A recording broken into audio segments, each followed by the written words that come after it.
No. Anyways. Spread the fire. Welcome back to SMWX. We just thought we'd start with You Never Walk Alone because Liverpool's winning the league this year on SMWX in 2019 and 2020. None other than Mmusi Maimane, leader of OneSA movement, predicted a Liverpool league win. It happened. So we're just here to celebrate being the best team in the world. Ndate Maimane, thank you so much for joining us as not only leader of OneSA movement, but also president of the South Africa Liverpool Fan Clubs Association. Thank you very much, and I hold the second title as the greatest thing possible. You know, that I'm not walking alone, and I think if you're not supporting Liverpool, you really should evaluate what your priorities are in life, honestly. But yeah, we keep going. My question is, what team is the DA now, though? Like, if the DA was a Premier League team, I feel like they're Chelsea right now.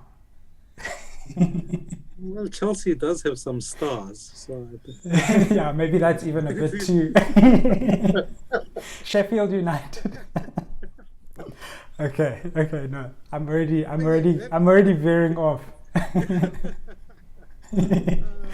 feel like, but we'll keep them with the Blues. Let's keep them with Leicester. Yeah, okay, fine. Yeah, that's fair enough. Yeah. Had a moment where things were going well, and then kind of we don't know where they end up. They lost some star players, and I think Leicester are still in the mix, but you never know. You kind of think they could, just they're in the mix. Let's put it that way.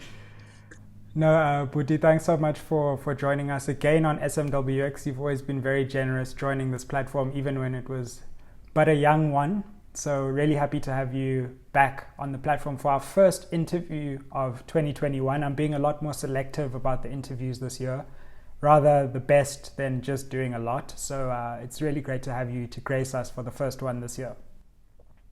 Look, firstly, thank you for inviting me, but more than anything, thank you for the work that you're doing about creating a platform that is engaging, asks tough questions of principles, whatever spectrum they come from, but asking us to think. So I want to say I appreciate it, and certainly in the context of what's going on with Zondo and our whole media space, I think platforms like this will become progressively more important. So I genuinely, and I celebrate your work. I am a fan. I think that congratulations on your PhD.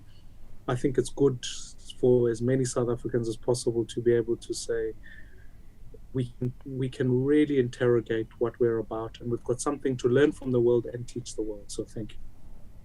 Absolutely, I really appreciate that, and I'm excited to see what you have been up to, because you've come back to the South African political landscape with a very innovative project that I think requires some unpacking, because there's a lot going on, and I'm interested to unpack that with you.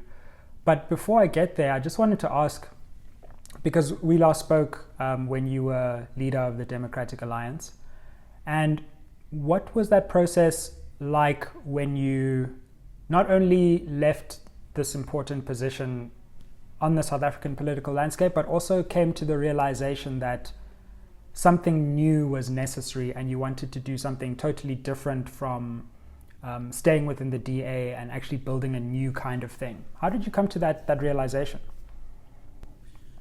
I mean, I think it's, firstly, I've always been a person of faith, and I think some of it you have to interrogate whether your own personal purpose is still aligned with the objectives of the organization you're serving. So I think that was the first kind of inkling for me to say something here isn't fulfilling, isn't getting up.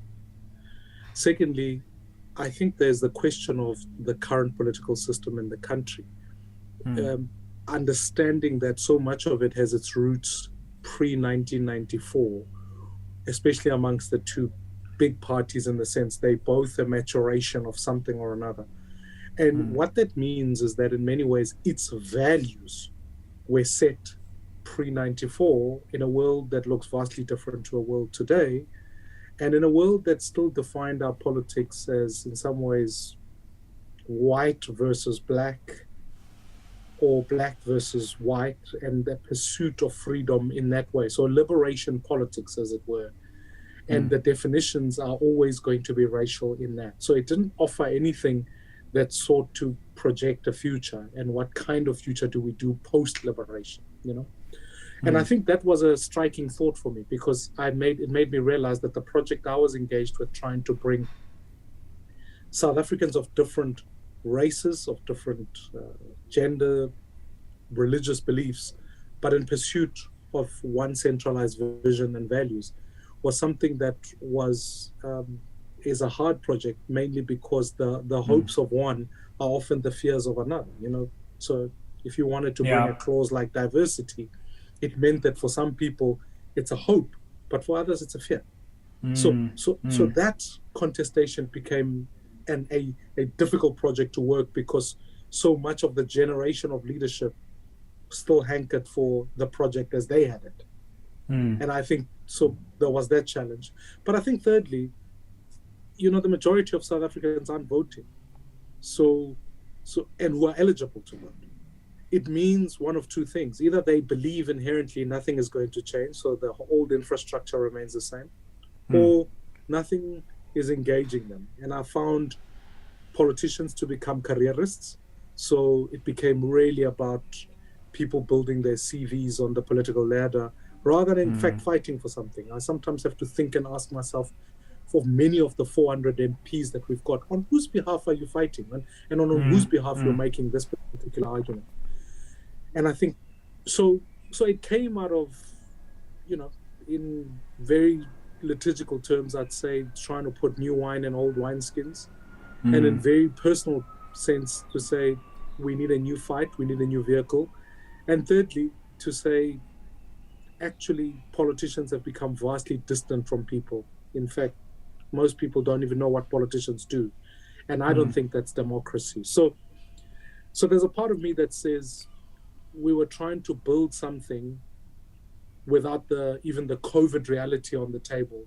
But I think COVID is starting to prove us right, that actually you need democracy closer to the people, and you need to be able to hold people accountable. I think, so there's a part of me that's really excited about the project. So that was how I kind of got to it. Yeah. No, it's a very interesting and exciting project, because I think a lot of people feel that they don't have a home. And then the question is, okay, do we start something new?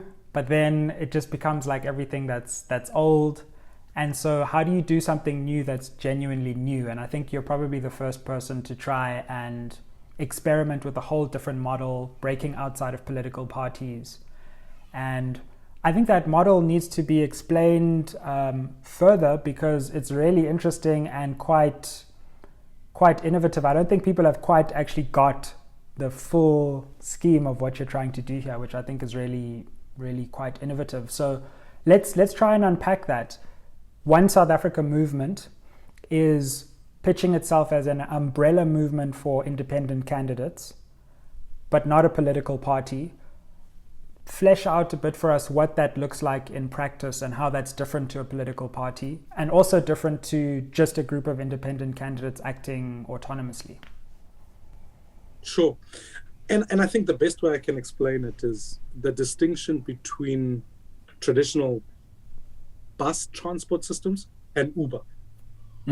If you think about the age-old buses, all of us used to stand at the bus terminal. The bus would arrive when it felt like arriving. And you would then, in some ways, it would have some passengers. And I often say the political system is like a bus.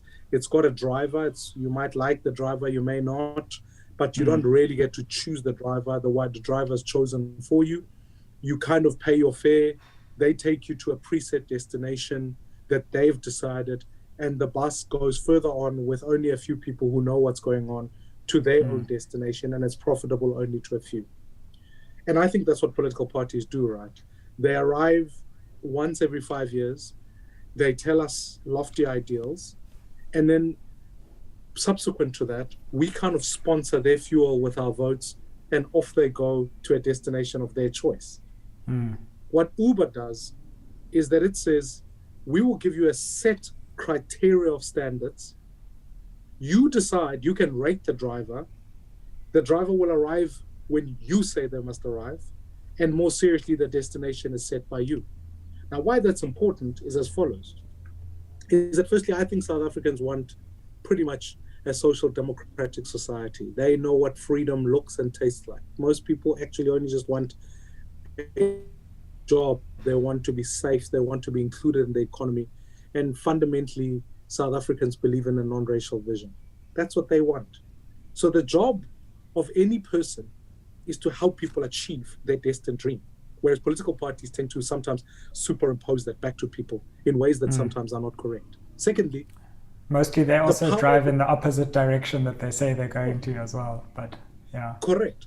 Whereas and then secondly, to not overmilk the analogy of an Uber, you then get to interact. Uber don't own the cars, but Uber tell you the standards you can expect from the driver. You don't expect your driver to be drunk. You expect the car to be clean, but you also don't rate them on what coffee they give you, etc. You just literally rate them on a set of criteria. So what One South Africa has done is that we've created a pact, which I believe Uber drivers or independent candidates must then sign with their communities that say, we will build non-racialism. We will ensure that we fight for your opportunity to find work. We'll fight for an education that works for everybody. And we'll be future focused and look after our environment. On the basis of that pact, you can then say, yes, I'm in. I'm calling on that independent. I'm going to sponsor my vote so that I'm part of the journey. And more than anything, I'm going to constantly be rating this person so that we know ultimately that they're working for me, not for themselves. So what we're trying to do is reform the political landscape. We're saying the best leaders aren't always in political parties. They can be anywhere. We can choose them. You, the community, can vote for them. And we will make sure we give you the standards upon which you vote for them. And then you can hold them accountable to those things. So it is giving really effect to the old slogan of saying, Amandla away to, let's give power back to the people. But more than anything, it is giving effect to democratic principles that say you should earn your vote and serve the people you are elected to do. And I think when I reflect on my tenure as a political leader and leader of the opposition, if I always, say it's like a joke, if a politician, a constituent and a donor phones you, in which order do you answer those calls? And to be fair, often the constituents would fall last, the donors would be first, and your fellow politicians would be second, which tells you that the order is wrong. We need to get back to saying, let's make sure the constituents are first, because they're the people who matter.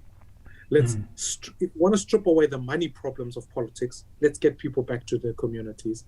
And ultimately, let's ensure more than anything that political accountability isn't first to the party in the party's constitution, but it goes directly to the constitution of the republic and to the people we elected to serve. I think it's a fascinating idea, and also I've heard some of the interviews that you've given, and people want to understand this thing as if we all know exactly what's going to happen. And the thing is, it's an experiment to some extent, and we'll learn its merits and its demerits as time unfolds. But I think it's certainly an interesting way to try and shake up not just the parties, but the system itself. And I'm excited about that. Just again, moving into kind of the tangible lives of people. There's going to be an election, right? Hopefully this year, it looks like, but let's assume there's going to be an election. Would I see posters for OneSA and then the candidate, or would the candidate be completely independent? How are you seeing that working in practice, where someone is, say, coming to knock at a door, asking for a vote? How much is the affiliation there? Obviously, it's still something that needs to be thought through, and we'll see how it works. But what are you seeing in terms of that kind of campaigning life and the link between the movement and the candidate and the voter? So I think, again, what you want to see is the person you're voting for. Because like we've got to strengthen that as best as we can. You want to know that person. You want to know where they live. You want to know if they've got business interests. You want to know all of that in your community, right? Yeah. That's absolutely important. And you also want to know which standards they stand for. What is the ultimate vision they're trying to espouse? Because you may know one, but many gangsters are known in communities, but we certainly wouldn't want our country run by drug dealers and gangsters, right? So you need to know this is what the values they stand for. So if you imagine an election, forefront will be the candidate endorsed by OSA, so that people can see that, okay, these are the values I'm behind, and this is the person at the forefront of it. And to your point, you know, when you start a journey and suddenly you start to think, okay, this is the route we want to go. What's fascinating is that now I'm getting more and more people calling me saying, hey, Mmusi, have you considered this aspect? So now we're also looking at the electoral law and how, in fact, people can be able to even maximize their proportional representative votes using the same model. Because now we want to try and empower communities. They can register a structure that they put in their community, and that can be voted for, and it can work in conjunction with OSA, so that we understand that, okay, here's the standards, here's the candidates that are going forward, and we'll get to be able to vote and know exactly what we're voting for. So that's what we want to see happen. And of course, it's easy for people to hide behind a big brand, whether it be ANC, whether it be the DA. It's easier for them to hide behind that. But we want to try and stop them from doing that, so that we give people that they can get behind. And do you see that this model could replicate on a national level? I think it's interesting on the local level where we have this hybrid system. But when we come to national elections, the parties become even more central. Have you thought about 2024 and how this could work?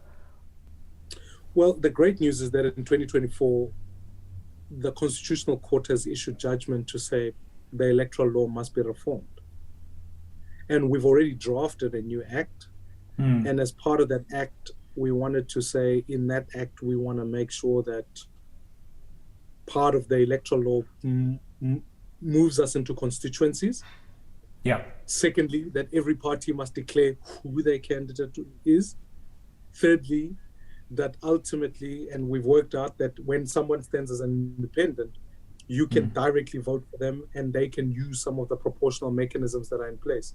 And this is not new work. People like Vansel Slabet did in their report. People like Kgalema Motlanthe in his high-level panel report has already put some indication to say, even as early as President Nelson Mandela himself in his term of office made the strong case to say we need to reform our electoral law. And the way we wrote the Constitution, there were some presumed assumptions that 94 was a once-off election that will operate in that way, and then subsequent to that would amend the rules to make sure that it's constituency and all of the implications I've just put before you. So much so that, I mean, it's already implied, like every MP has to have constituency days. That's already fused into their contract, quote unquote. Whereas currently they use those days to serve the party rather than their constituents. The president, once elected, ceases to be a member of parliament because we were designed to in fact have the president stand independent and be able to know that this is the person who's accountable. So I think the drafters of the Constitution had that as a subconscious position, and they were working towards that. I think it started to suit the ANC in the subsequent elections that it became kind of habit rather than principle. So I think we've given much thought to say, how do we reform in 2024 to ensure that we can give effect to that Constitutional Court judgment? Interesting. So there's actually a full dual legal strategy that will proceed further than where you've already gone to actually open up the playing field legally, and then also have the candidates ready to actually exploit that new playing field that's hopefully more fair.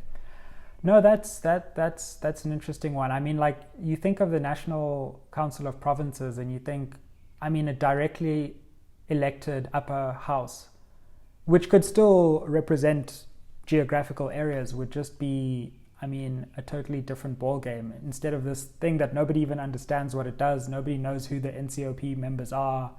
That would be a totally new and interesting way of doing things. And I mean, I think what it then next does is that, you know, people always say to me, what do you vote for when you go vote? And I always say to people, you know, you vote for a few things. Parliament doesn't exercise the votes on many things. In fact, it doesn't pass too many laws. But the big ones are, you have to pass the budget at the right time, and you have to know. And I often say to people, imagine suddenly if I went to a budget vote, thinking to myself, I'm not going to vote just on party lines, but the people who sent me to Parliament actually need a new dam. So I've got to go fight for that. Or I've got to go fight for water. Or I've got to fight for electricity. You know, so these things then they give effect to that democratic practice. The other thing is that from a party point of view, and parties would never tell you, but Parliament in many ways used to be a dumping ground. And I say that not with, you know, I don't want to disrespect members of Parliament, but all I'm simply saying is that the reason why the cohort of 30 to 50 is not in Parliament is because they think in our career lifespan, this thing is not going to work for us. We've got to go away from families and all of that sort of stuff. That's A. And B, our brain power has not been used the best there because you just go to Parliament to become just a voting cattle. And C, even when I have a differing opinion, I can't express that because, as one leader of the ANC told me at the disbanding of the Scorpions, they literally went out of their way and said, no, bruh, you will vote according to this because we've told you from headquarters. Don't think about it. Don't ask the questions. Just go vote. So I think what Parliament then eventually does is that it produces the worst for us, not the best 400 people to go there. And I think it's true for all political parties if they're willing to be honest. And there are only a few people in Parliament who eventually know what it does.